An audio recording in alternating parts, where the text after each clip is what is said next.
பயிர்களை சுமந்து நிற்பதால் நிலம் அழகு பெறுகிறது. தாமரையை சுமந்து நிற்பதால் குளம் அழகு பெறுகிறது. நாணத்தை சுமந்து நிற்பதால் பெண் அழகு பெறுகிறாள். இந்த பட்டிமன்றத்தை சுமந்து நிற்பதால் நீங்கள் அழகு பெறுகிறீர்கள். என் பேரே ஏற்கனவே சுந்தரம் தான். அதுக்கப்புறம் அழகுங்கிறது, அதுக்கு அழகு சேர்க்கிறீங்க. அழகுக்கு அழகு சேர்க்கிறது. என்னதான் நீங்க ஐஸ் வச்சாலும் இரண்டு பேருடைய பேச்சும் மக்களுடைய கைத்தட்டும் அவருடைய முகக்குறிப்பும் வைத்துத்தான் தீர்ப்பு வழங்கப்படும். தீர்ப்பு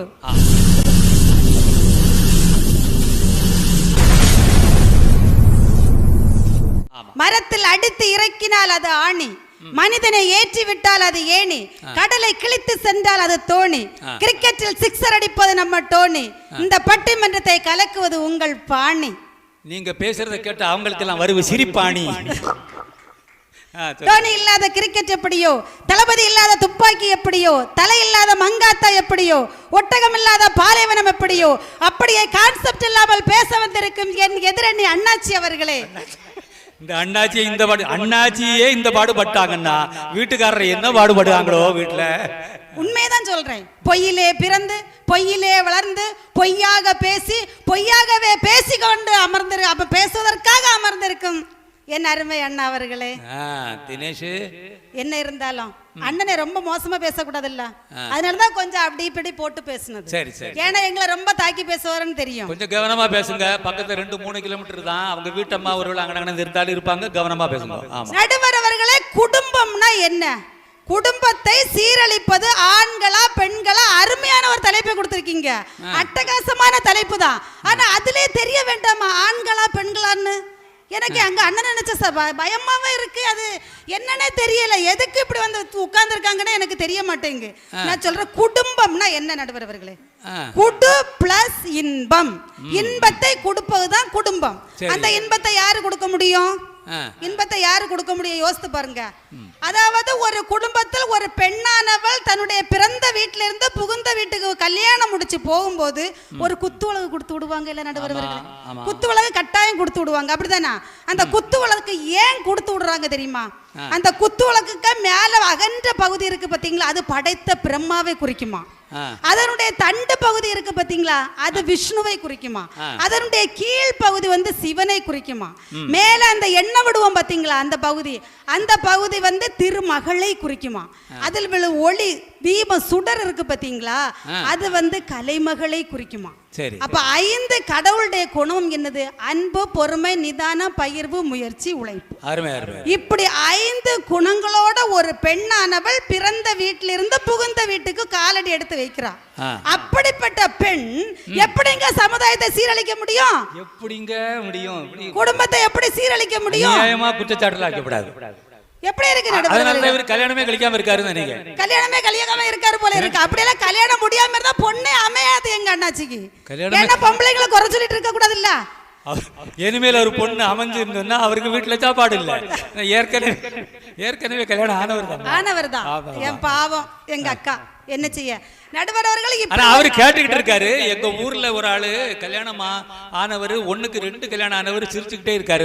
அவர்கிட்ட கேட்கணும் பரவு அது எப்படிங்கிற காரணத்தை சொல்லிருங்க பரவு. நடுவர் அவர்களே, இப்படி ஒரு பெண்ணானவள் பிறந்த வீட்டுல இருந்து புகுந்த வீட்டுக்கு போயிட்டா. சரி, போன பிறகு அங்க என்ன நடக்குன்னு பாப்போம். நடுவர் அவர்களே, வீடு கட்டுவதற்கு நமக்கு என்ன தேவை? ஒரு வீடு கட்டுறதுக்கு ஜல்லி வேணும், மணல் வேணும், செங்கல் வேணும். எல்லாத்த விட முதல்ல இடம் வேணும். அந்த வீட பிளான் பண்ணதற்கு ஒரு என்ஜினியர் வேணும், கொத்தனார் வேணும். எல்லாரும் இருந்து வீடு இருக்கு, வீட்டு மன இடம் இருக்கு, கொத்தனார் இருக்காரு, என்ஜினியர் இருக்காரு, எல்லாரும் இருக்காங்க, செங்கல் இருக்கு, மணல் இருக்கு, எல்லாமே இருக்கு. எல்லாத்தையும் அந்த ஒவ்வொரு பக்கமா போட்டு போட்டு போட்டு வச்சிருக்காங்க. அது வீடாகுமா?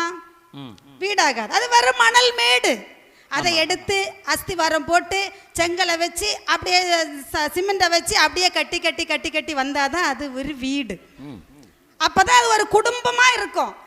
கேட்கிற நடுவர் அவர்களே, நீங்க தான் உழைக்கிறீங்க, ஆம்பளைங்க தான் உழைக்கிறாங்க, ஆம்பளைங்க தான் சம்பாதிக்கிறாங்க, எல்லாமே அவங்க தான் செய்யறாங்க. அவங்க கொண்டு வர பணத்தை அப்படியே நாங்க வாங்கி பீரோல பூட்டி வச்சுட்டா வீடா இருக்குமா? குடும்பம் நடக்குமா? பேங்க் நடத்த மாதிரி இருக்கும். ஆமா, நாங்க அந்த பணத்தை நீங்க எங்க கையில கொண்டு தரும்போது அத வந்து இந்த மாச வீட்டு வாடகைக்காக, இந்த மாச செலவுக்காக, இந்த மாச சாப்பாட்டுக்காக, இந்த மாச படிப்பு ஃபீஸ் கட்டுறதுக்காக, இந்த மாச இதர செலவுக்காகன்னு ஒண்ணு ஒண்ணா எடுத்து வச்சு அப்படியே குடும்பத்தை ஒரு கட்டுக்கோப்பா கட்டுக்கோப்பா நாங்க கொண்டு போறோமே நடுவர் அவர்களே. அப்படி கட்டுக்கோப்பா நாங்க கொண்டு போகும்போது எப்படி நாங்க சீரழிக்க முடியும் குடும்பத்தை? நினைச்சு பாருங்க. கேள்வி நியாயமா தானே இருக்கு. நியாயமான கேள்வி தானே நடுவர் அவர்களே. யோசித்து பாருங்க.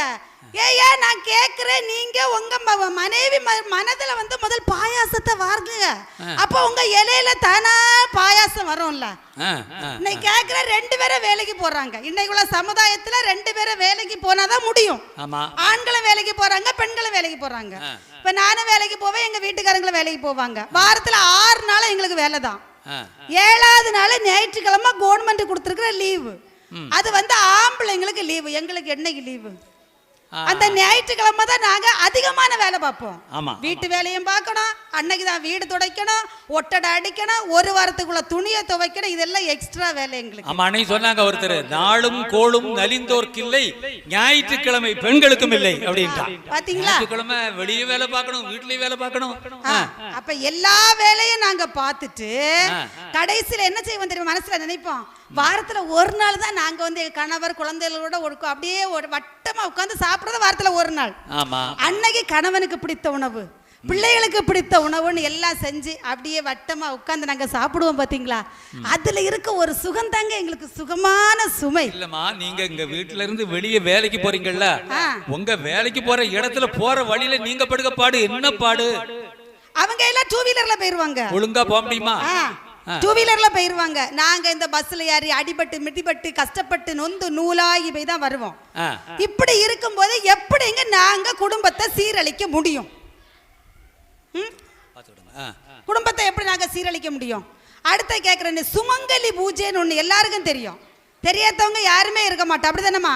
சுமங்கலி பூஜை எதுக்கு நடத்துறோம்? எங்களுக்காகவா நடத்துறோம்? நீங்களே சொல்லுங்கம்மா, நமக்காகவா சுமங்கலி பூஜை நடத்துறோம்? எதுக்கு சுமங்கலி பூஜை நடத்துறோம்?